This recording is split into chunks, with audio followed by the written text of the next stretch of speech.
Assalamualaikum warahmatullahi wabarakatuh. Pada materi kita kali ini, kita akan belajar tentang konsep dasar kinetika dalam reaksi kimia. Kinetika kimia yang juga disebut dengan kinetika reaksi merupakan studi tentang laju dan mekanisme reaksi kimia. Sebagian besar kinetika kimia ditentukan berdasarkan pada percobaan. Oleh karena itu, ilmu ini sangat berhubungan dengan analisis data. Adapun hal yang akan kita bicarakan di sini antara lain adalah mengenai laju reaksi, hukum laju reaksi, dan pengukuran laju reaksi. Laju reaksi kimia dinyatakan sebagai perubahan konsentrasi beberapa spesies terhadap waktu. Oleh karena itu, dimensi laju harus berupa konsentrasi dibagi waktu. Misalnya mol per liter detik, atau mol per liter menit, atau juga molar per desimeter kubik, dan lain sebagainya. Reaksi secara umum dapat ditulis sebagai A menjadi B.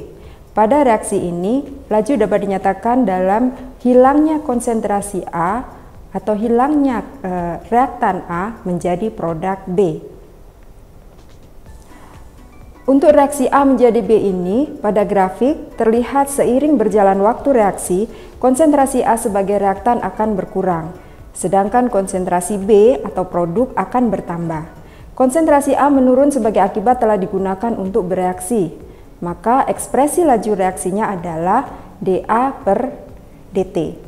Sedangkan untuk konsentrasi B yang bertambah, ekspresi laju reaksinya menjadi plus dA per dt.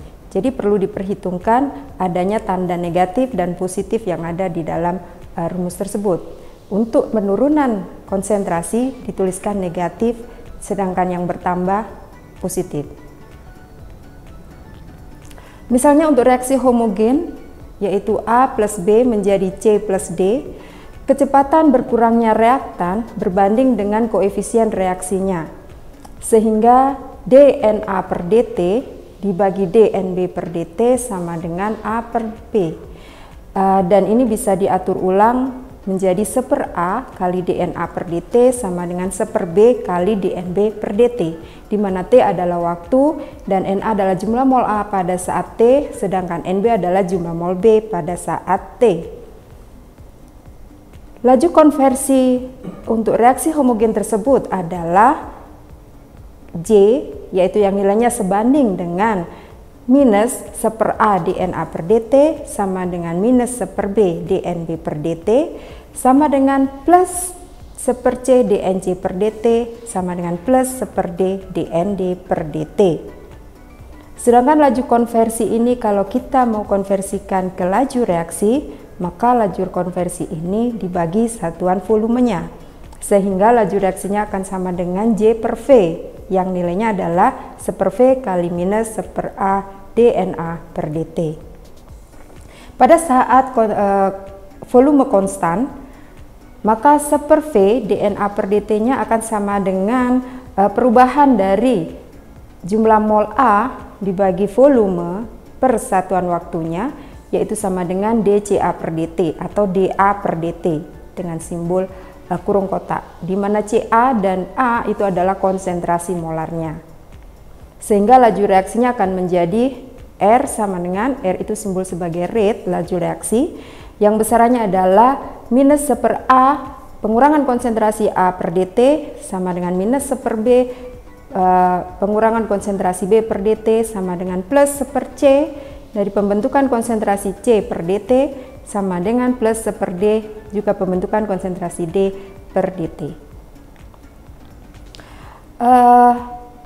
Untuk reaksi A menjadi B plus C per dt, hubungan persamaan matematika dengan konsentrasi dan waktu disebut juga dengan persamaan laju atau hukum laju reaksi. Sehingga bisa dituliskan laju reaksinya adalah K kali konsentrasi A pangkat X kali konsentrasi B pangkat Y, di mana X adalah eksponen konsentrasi A dan Y adalah eksponen konsentrasi B. Penjumlahan dari X dan Y adalah order reaksi. Nilai X dan Y bisa bernilai sama atau tidak dengan koefisien reaksi A dan B. Berikut ini adalah beberapa contoh ekspresi hukum laju reaksi sebagai fungsi dari konsentrasi pada suhu tetap. Reaksi tersebut Jadi reaksi dari nomor 1 sampai 5 itu merupakan reaksi pada fasa gas. Reaksi pada nomor 1, konsep order reaksi secara umum tidak bisa diterapkan. Kemudian untuk reaksi nomor 3 dan 4, nilai eksponen reaksi atau nilai XY-nya itu sesuai atau sama dengan nilai koefisien reaksi pada bersamaan reaksi. Sedangkan reaksi pada nomor 5 itu mempunyai order reaksi yang pecahan 3/2. Selanjutnya adalah kita ingin tahu apa yang kita lakukan atau bagaimana cara pengambilan data untuk perhitungan pengukuran laju reaksi. Ada dua metode di sini yang akan kita bicarakan, yaitu yang pertama metode kimia. Bagaimana kita mendapatkan data untuk menghitung laju reaksi ini? Kita harus mengikuti konsentrasi dari reaktan atau produk sebagai fungsi waktu. Jadi dari waktu ke waktu kita harus tahu konsentrasinya. Baik, selanjutnya adalah kita menuju ke pengukuran laju reaksi. Pengukuran laju reaksi ini digunakan untuk mengetahui metode yang akan kita gunakan untuk mendapatkan data yang nantinya akan dianalisis dalam perhitungan laju reaksi. Pertama kita harus mengikuti konsentrasi reaktan atau produk sebagai fungsi waktu. Jadi kita harus mengetahui konsentrasinya dari waktu ke waktu. Ada dua metode yang akan kita bicarakan di sini. Yang pertama adalah metode kimia. Dalam metode kimia, kita harus menempatkan beberapa bejana reaksi dengan komposisi awal yang identik dalam wadah pada suhu konstan. Dan pada interval tertentu, sampel itu kemudian kita keluarkan dari wadah atau kita ambil sampelnya, atau juga kita akan memperlambat reaksinya, ataupun bisa juga untuk menghentikan reaksinya. Cara memperlambat reaksi antara lain adalah dengan meliputi pendinginan sampel, menghilangkan katalis jika dia menggunakan katalis, atau mengencerkan campuran reaksinya dan menambahkan spesi yang dapat dengan cepat bergabung dengan salah satu reaktan. Selanjutnya, kalau kita mengambil sampel dari reaksi tersebut, maka harus segera dianalisis.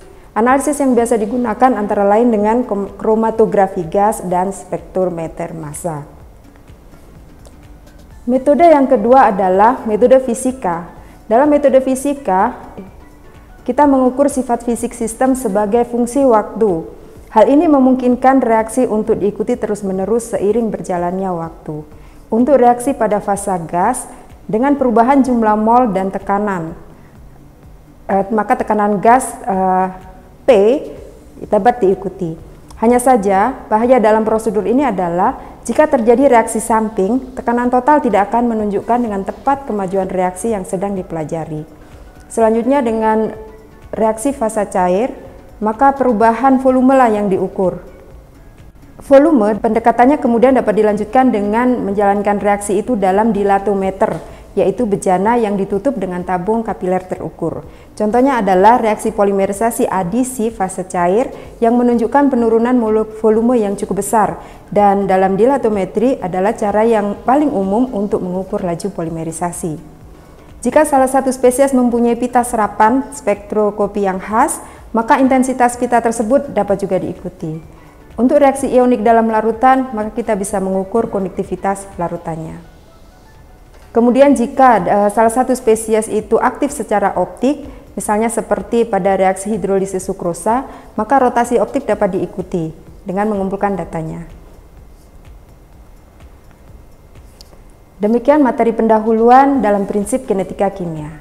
Terima kasih. Assalamualaikum warahmatullahi wabarakatuh.